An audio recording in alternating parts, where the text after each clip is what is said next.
noite então de novo, voltando à nossa história da IA. Agora a gente vai para a segunda parte e falar o que vem acontecendo nos últimos anos. Vocês viram que no começo, naquela primeira parte da história da IA, teve uma efervescência muito grande de conceitos, de tecnologias, e a maior parte das coisas importantes foram geradas lá, né? E daí esse boom nas técnicas de IA vem desde o começo da história da IA. Bom, já no final da década de 1980, teve um livro muito importante do Pearl, que falava de raciocínio probabilístico incorporado aos sistemas inteligentes. Então ele já falava que era preciso integrar técnicas de probabilidade da estatística aos sistemas inteligentes. Nessa época tinha uma dicotomia, uma disputa muito grande entre dois grandes grupos que eram chamados de um grupo conexionista e de um grupo logicista ou simbólico. O pessoal conexionista era o pessoal que queria trabalhar mais no baixo nível, principalmente com redes neurais. E eles achavam que o futuro da inteligência artificial seria seria conexionista. E o pessoal da resolução de problemas de alto nível, já que era chamado de grupo logicista ou simbólico, que gostava da computação simbólica, formava um outro grupo que achava que a gente não deveria, o melhor caminho seria não trabalhar com as coisas tão pequenas, tão baixo nível como da conexão de neurônios, mas trabalhar no nível de resolução de problemas já, né? Tentando entender o problema, representar o problema no sistema e propor soluções para aquele problema. A gente já volta para essa disputa conexionista-logicista. E naquela época lá, então teve um boom nas duas grandes áreas e a maior parte dos sistemas eram ou de um ou de outro, embora alguns pesquisadores, inclusive aqui da Unicamp, começavam a fazer sistemas. Tinha um grupo importante que, por exemplo, fazia sistemas neurofuzzy, que usava as redes neurais e hibridizava com a teoria fuzzy, com os conjuntos fuzzy. Mas a gente volta a falar disso, que é um negócio legal. Já no começo, até meados da década de 1990, a gente teve uma outra contribuição muito importante para a área, do Newell e outros, do grupo dele lá, que propuseram um modelo detalhado de agentes.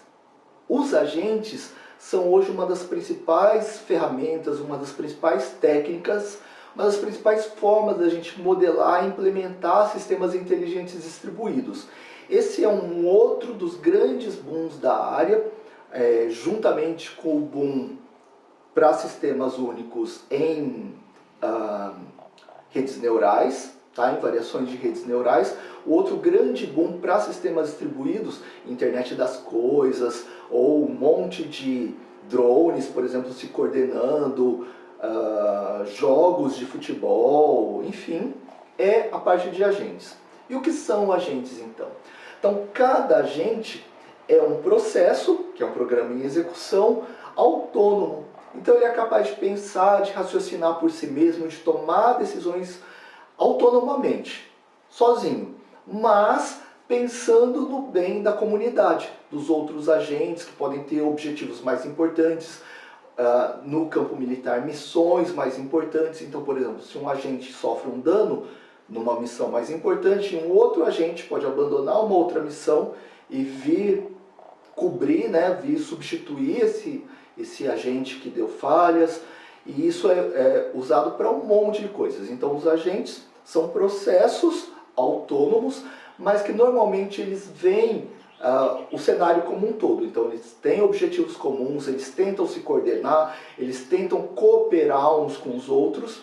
E uma outra característica importante dos agentes é que eles incorporam técnicas de inteligência artificial.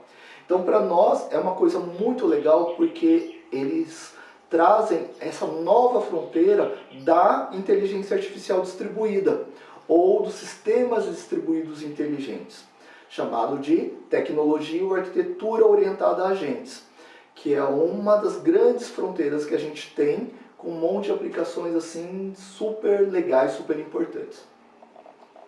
Bom, acho que a gente falou na semana passada do final do século, né, no final da década de 1990, teve um sistema liderado pela IBM que também foi super revolucionário. Lembram de novo, retomando aqueles desafios dos sistemas inteligentes. Ah, então como é que um sistema computacional vai ser melhor que o melhor ser humano? Quem que programou esse cara? Um sistema inteligente pode ser no máximo tão inteligente quanto o seu criador.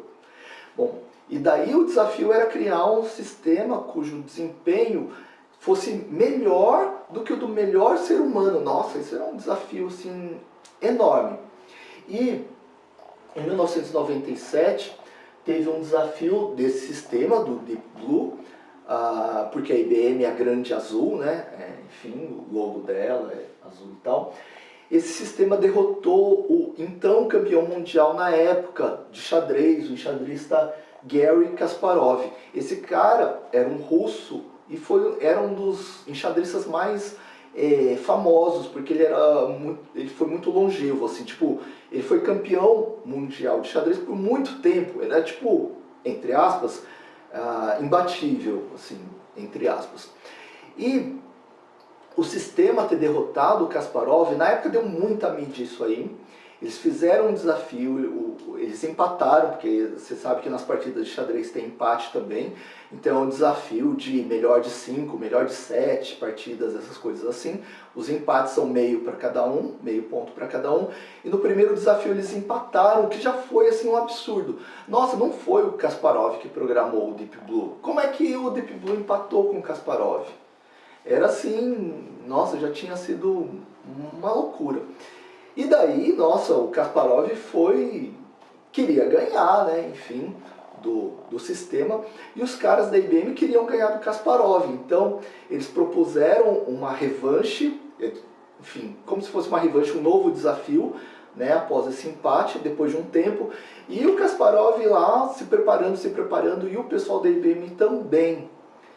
E daí, quando eles fizeram a segunda série de desafios, né, o Deep Blue ganhou de 3,5 a 2,5 do Kasparov. E daí foi assim, uma comoção, saía na televisão, tinha um monte de reportagens das revistas, todo mundo falando, nossa, como um sistema computacional poderia ter ganhado do Kasparov. Como isso aconteceu, a gente já falou. E a gente já falou que nessa época a gente já tinha consolidado um monte de conhecimentos na área, por exemplo, de análise de algoritmos, na área de poda do espaço de soluções, na área de heurísticas, que é um dos temas que a gente vai ver, e o sistema foi capaz de descer para uma profundidade da árvore maior do que o Kasparov conseguia. E daí, de novo, quando foram analisar isso, falaram, poxa, mas será que esse sistema é inteligente mesmo? Ou é tipo força bruta? O sistema é só um cara, né, todo cheio de poder de processamento e de memória e ganhou na força bruta. Ah, assim, não tem graça. E daí, de novo, a gente veio com aquela questão de, será que esse sistema é inteligente mesmo? Ou é um sistema só poderoso em processamento e em memória? Ainda na década de 90, principalmente no final da década de 90 e no começo dos anos 2000, teve uma outra coisa importante. Embora a gente não tivesse resultados, coisas novas, assim, revolucionárias aparecendo, a gente teve muitos sistemas que começaram a trazer conhecimento de outras sub-áreas que não fosse a inteligência artificial para os sistemas e conseguir resultados super legais. Alguns desses sistemas foram, por exemplo, com sistemas de navegação que até hoje estão sendo desenvolvidos e refinados. A Tesla, tem vários fabricantes trabalhando nisso, a Mercedes, enfim, vários fabricantes de automóveis, por exemplo. E daí, nessa época, teve uma integração muito importante de um sistema de visão computacional que já estava bem consolidado na época, com um sistema de navegação com inteligência artificial, que era esse sistema, o Alvin, que era o de visão computacional, e o Navilab, de navegação, né, autônoma. E daí começaram a incorporar a inteligência artificial, ou a integrar a inteligência artificial a várias, como a área já estava bem mais madura, muito mais capaz de resolver problemas de verdade importantes do mundo, já assim, como, ou melhor do que os melhores seres humanos, né? O Deep Blue tinha desmistificado isso. A gente teve também o RIPNAV, que foi um dos primeiros grandes sistemas de microcirurgias também. Então, guiados por inteligência artificial, os robôs inteligentes passaram a ser capazes e realizar cirurgias de forma com muita precisão e muitas vezes com precisão muito melhor do que a dos seres humanos. E hoje a gente tem já um monte de cirurgias já feitas por equipamentos, né? Por sistemas computacionais. Então, essa fase foi uma fase bem importante para integrar e jogar a inteligência artificial, e não só a computação de forma geral, nas aplicações assim, mais importantes que a gente tem em várias áreas de conhecimento, né? Por exemplo, na navegação espacial, a gente tem um monte de experimentos, um monte de algoritmos inteligentes para controlar saída, reentrada das naves, para controlar os processos de investigação fora da Terra, e tem um monte de contribuições assim, cada vez mais em mais áreas do conhecimento. Então, foi a época que a gente experimentou essa ideia da inteligência artificial passar a ser conhecida por todo mundo. Então, né, muita gente leiga, que nem é da área de exatas, nem ficar ciente disso, né, sair na televisão e esses sistemas ficarem cada vez mais conhecidos, admirados. Então aquela restrição que as pessoas tinham a sistemas de inteligência artificial, aquela desconfiança, esse sistema aí não é muito bom não, esse sistema não faz legal não, esse sistema é só um monte de if, esse sistema é isso, ou esse sistema é aquilo, começou a perder força, por causa também da contribuição da inteligência artificial para sistemas de ponta, para tecnologia de ponta nas áreas de microcirurgia, navegação, controle de usinas, sei lá, um monte de aplicações assim, né? Então teve um boom, começo do boom de verdade da inteligência artificial, atingindo a maior parte, ou boa parte, das aplicações importantes que a gente tem. Já agora nos anos 2000, a partir dos anos 2000 e na década passada, né, que enfim, acabou de acabar, né, a gente teve essa coisa de muita gente na sociedade e também na comunidade mais de desenvolvimento, de engenheiros, de projetistas de sistema, falando assim, qualquer coisa, qualquer sistema que muita gente implementava, e isso acontece até hoje, fala assim, nossa, o sistema é inteligente, tem inteligência artificial, então qualquer produtozinho, sei lá, que coloca um ifzinho, sei lá, meio entre aspas, tá? Coloca um ifzinho a mais lá que pode exibir um comportamento mais sofisticado, a pessoa já coloca, tem inteligência artificial. E algumas outras pessoas, tipo céticas ainda, que observam qualquer sistema que possa fazer coisas super importantes e fala, quando começa a entender como o sistema implementa a inteligência artificial dele, fala assim, não, é desse jeito, isso não é inteligente, isso é só ifs, ou isso é só poder computacional, ou isso é só a quantidade de memória que ele consegue acessar, e assim por diante. Então a gente tem observado até hoje, né, um pouco dessa briga de um monte de empresas quererem chamar tudo de inteligente, meio para vender, para promover seus produtos, promover seus serviços, né, e coisas que, sei lá, enfim, podem ser muito simples mesmo, e nem configurarem nenhuma grande técnica de inteligência artificial, e outras que negam tudo. E daí a gente volta um pouquinho também à questão do o que é a inteligência. E daí, né, a partir disso, o que é um sistema de inteligência artificial. Então, como a gente já viu, é uma pergunta sem uma resposta definitiva. Primeiro porque existem muitos pontos de vista, né? Você pode ter um ponto de vista, uma outra pessoa pode ter outro ponto de vista. E segundo, porque a inteligência também é um conceito que vem sendo alterado bastante nos últimos anos. Então, não tem uma resposta definitiva e daí e por isso que muita gente põe qualquer coisa como inteligente e outros fazem exatamente o inverso. Então, nossa disciplina é inteligência artificial. O que vai ser um sistema inteligente para a gente? Bom, diante desse dilema que a gente tem e dessa pergunta em andamento, né, que vai sendo reelaborada e respondida ao longo do tempo, a gente vai estudar como inteligência artificial técnicas de inteligência artificial. Essas técnicas que a comunidade da área, os pesquisadores, os projetistas e os desenvolvedores importantes julgam e conseguem, enfim, elementos daqueles que a gente falou antes, de comportamento, de aprendizagem, etc., conseguem exibir esses comportamentos de adaptação, resolução de problemas nos sistemas. Então, por exemplo, esse nosso histórico é o nosso principal guia do que a gente vai considerar como sistema inteligente.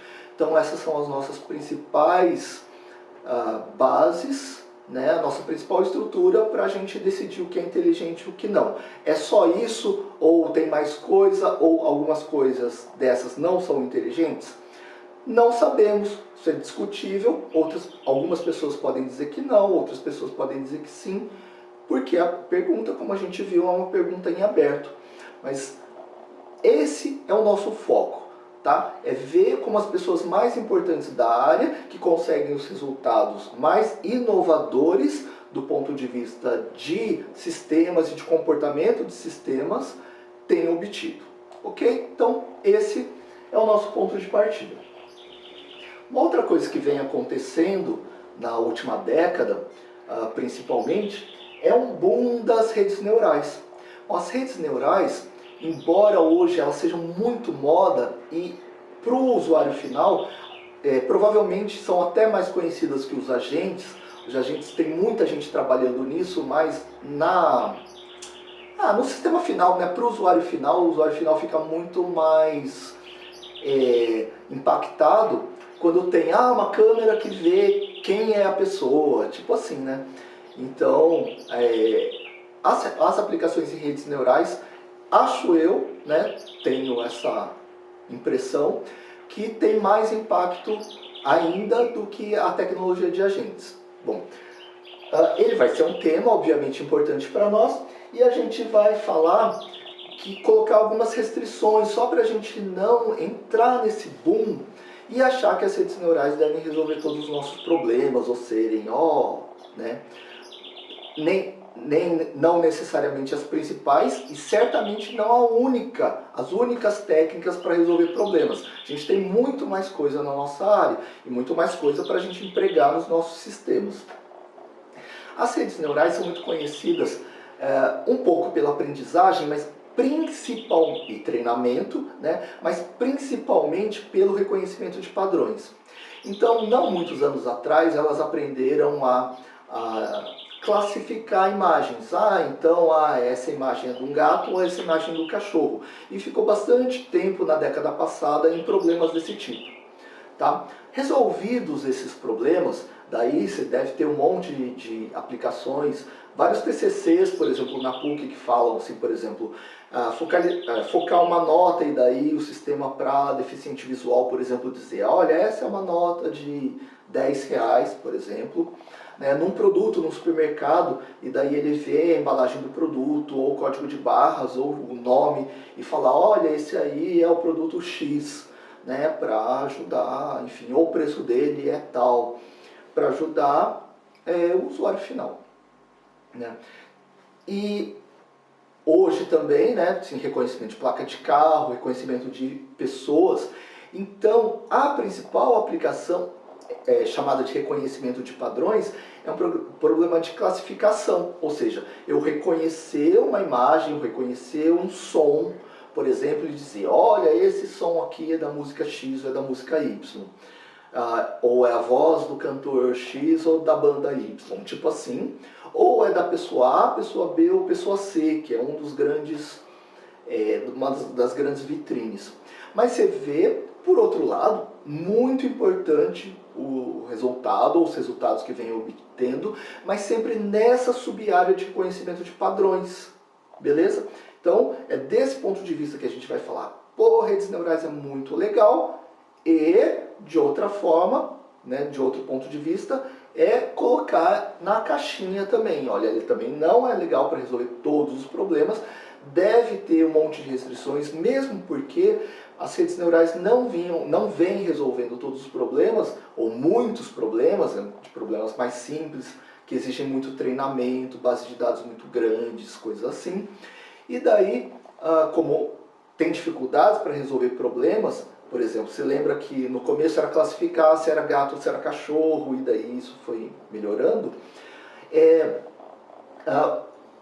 Para que as redes neurais começassem a resolver problemas mais complexos, começaram a reinventar, ou colocar muitas camadas, outras configurações de redes neurais, e isso vem dando origem a um monte de variações de redes neurais. Então redes neurais recorrentes, redes neurais convolucionais, redes neurais... Então tem um monte de variações de redes neurais, cada uma mais específica para realizar uma subclasse de problemas. E a maior parte dessas subclasses dentro da área de reconhecimento de padrões. Legal? Além disso, a tecnologia de agentes vem explodindo também, ainda nas grandes empresas, ainda não tem chegado nas médias empresas, nas pequenas empresas, então o grande público ainda fica, a vitrine é muito mais redes neurais, mas a tecnologia de agentes é a que vem experimentando maior boom, enfim, em várias outras empresas. E uma coisa que vem sendo retomada, e isso é uma coisa importante para a gente, é que em outras épocas, a gente citou, tinha um debate entre o que deve ser melhor, usar abordagens conexionistas, tipo redes neurais, ou abordagens logicistas, tentar pensar no problema e resolver esse problema. Muitos pesquisadores, como a gente falou na história, defendiam ferreamente, tem que ser assim, ou tem que ser do outro jeito. Hoje, parece que a gente está chegando num consenso, que é uma das coisas que eu acredito também, que podem ser muito legais, é que essas duas formas de pensar, elas não devem ser excludentes. Tipo, uma não tem que excluir a outra. A gente pode integrar essas formas, como alguns pesquisadores na década de 1990, aqui em Campinas, por exemplo, já faziam, integrando, como a gente falou, e em outros países, claro, também, né? Integrando, por exemplo, redes neurais com fuzzy e outras hibridizações muito legais. Aliás, um dos sistemas que a gente tem para falar é de um colega de vocês que fez um TCC aí na PUC, há alguns anos já, depois eu vejo direito o ano, apresento para vocês o sistema. Ele fez um joguinho, não sei se vocês provavelmente não mexeram com Atari, mas já ouviram falar, e talvez vocês já devem ter ouvido falar em alguns dos jogos do Atari. Um dos jogos clássicos que fez muito sucesso na época era um que chama River Raid. Era um raid num rio. Esse jogo consiste numa nave, que é o que o usuário joga, né, um avião, e daí ele passa por um rio, tem um rio embaixo, assim, no cenário, e umas encostas do lado, então ele não pode bater nas encostas, tem um monte de objetos, né, às vezes o cenário se fecha, ele tem que passar por uma parte estreita, tem objetos que andam, tipo helicópteros que vêm, atravessam na frente da nave e tudo mais. E daí você, se você for usuário, for jogar esse joguinho, você vai lá no joystick, que era um joystick assim, que você mexia assim, e apertava para ele atirar. Depois uma hora eu mostro isso aí, o joguinho também e o dele também. E você tinha que ir passando os cenários, né? Então os primeiros cenários eram mais simples, então era, sei lá, menos objetos para você bater, menos inimigos e assim por diante. E daí, conforme o jogo ia passando, os cenários iam ficando mais difíceis, né? Bem abordagem clássica dos jogos até hoje. Então tinha várias fases, vários cenários, os cenários eram com complexidade crescente, com dificuldade crescente. Legal. O colega de vocês, ele fez um joguinho, né, um controlador para essa nave. Então a nave devia ser autônoma, né, inteligente, e a ideia é que ela fosse conseguindo, né, desviar dos obstáculos, fosse raciocinando. E tem uma parede aqui, então eu não vou por aqui, eu vou por lá. Tem um inimigo lá, então eu vou fazer tal coisa. Então ele ia tentando raciocinar de acordo com as regras do jogo e de acordo com o cenário que ele estava e tentando aprender. Então ele tentava aprender também com os erros anteriores. Além disso, ele tentava evoluir. Então ele tinha 3 coisas. Regras, só que não eram regras binárias, como os sistemas especialistas convencionais. Ele usava regras fuzzy, que é um negócio super legal, dá resultados excelentes e não é tão difícil de implementar. É ok de implementar. Talvez não para você implementar num fim de semana, mas para você implementar num projetinho é bem legal. Bom, ele usava fuzzy, um conjunto de regras, então esse conjunto de regras já dava uma ideia para a nave o que ela tinha que fazer. Só que às vezes o cenário mudava e coisa assim, ficava mais difícil, ia para coisas que ela ainda não sabia resolver. Então ele usava um sistema baseado em casos também, raciocínio baseado em casos. Então olha, da vez passada, parecido com o que talvez você faça. Olha, eu fiz esse caminho aqui e fui atingido por uma nave inimiga. Agora eu vou tentar fazer uma outra coisa. Agora eu vou tentar ir pela esquerda em vez de pela direita. Isso o algoritmo dele fazia também.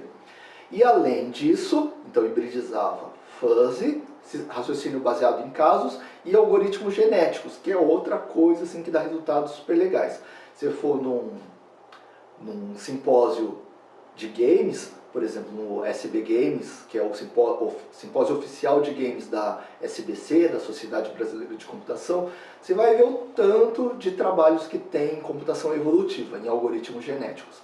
E ele colocou também, hibridizou e fez os cenários do Arco da Velha lá, até uns que ninguém achava, nem ele achava que fosse passar, né? E ele ainda, na época, ele não colocou no plano de TCC dele esses cenários, falou, não, olha, isso aqui não vai passar, mas se passar, depois eu coloco no final e mostro esse resultado para, sei lá, para causar um impacto maior, né? E não colocar como objetivo e depois de ter que dizer, não consegui cumprir o objetivo. E daí, finalmente, uma outra hora eu conto os detalhes, né, da implementação, de como ele fez o joguinho e como essas técnicas já foram incorporadas. O joguinho passou em todas as fases, ele aprendia, ele se adaptava, era muito legal. Ele fazia ele disparava umas threads em paralelo para tentar prever o que vai acontecer daqui a delta t. Então, por exemplo, ele disparava N threads em background, acelerava e falava, olha, se eu fizer isso, é mais provável que aconteça isso. Se eu fizer esse outro, é mais provável que aconteça outra coisa. E daí pegava a melhor das N soluções, das threads que ele tinha disparado, para colocar no sistema mesmo. E daí, isso foi muito legal. Ele ganhou, inclusive, uma menção honrosa do simpósio. E a gente tem outros sistemas assim. Tem alguns sistemas mais simples, tem alguns que estão sendo desenvolvidos, inclusive, esse ano. Não tanto em games, mas em cidades inteligentes. E assim por diante. Então, uma ideia legal é a gente não ficar restrito, não fechar o olho, falar, olha, é isso aqui que resolve o mundo, e daí o resto não tem nada a ver. Olha, cada um dos métodos, assim como cada uma das escolhas que a gente faz na vida, a gente ganha algumas coisas e perde algumas coisas. E se a gente tentar hibridizar e somar os nossos ganhos e evitar as nossas perdas? Talvez a gente consiga resultados bem legais. Então essa ideia de unir abordagens, não só coisas conexionistas com logicistas, mas várias coisas logicistas, por exemplo, ou várias coisas conexionistas num sistema só. Isso pode ser muito legal e pode levar a gente fazer parte da construção do futuro, talvez não desse futuro aqui, mas quem sabe, por que não, mas da gente conseguir propor sistemas muito interessantes, poder pelo menos conhecer tudo que tem e escolher de forma consciente para o nosso problema, para a nossa aplicação, para o nosso jogo, para o nosso sistema, qual ou quais devem ser as melhores ferramentas, as melhores técnicas de IA para a gente inserir. E não simplesmente inserir porque é moda alguma coisa que talvez nem ajude muito, tá? Que nem seja adequada para aquilo lá. Então, é daqui que a gente parte então na semana que vem. E hoje a gente fica por aqui. Continuo aqui com vocês para a gente debater, para vocês trazerem ideias, para vocês fazerem perguntas, para a gente debater, para todo mundo entrar na discussão.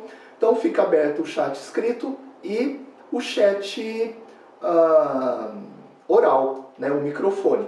Então você fique à vontade e a partir de agora a gente começa essa segunda fase da aula.